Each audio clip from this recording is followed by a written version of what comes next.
So now that your henna is ready, you can do this as an application on its own if you want to do a two-step process to achieve black tones. So do your henna first, leave it on 3 to 4 hours, and wash that out.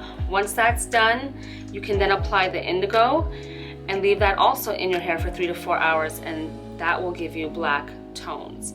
If you're having difficulty with getting that true black tone and you're still seeing red tones come through, then you can combine the henna and the indigo together in a one-step recipe at 50% of each, which means equal parts of each, so that you can get a brown tone, having a darker base on your hair before you do the indigo to avoid getting any red to come through. And that brown recipe will be easy as just taking the henna and taking the indigo and just adding it to the henna directly and mixing it together.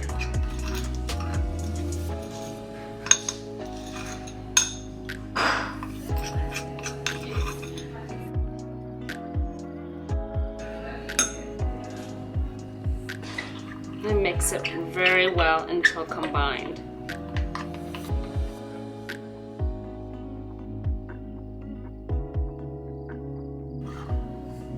And this is how you'll do your brown recipe for hair.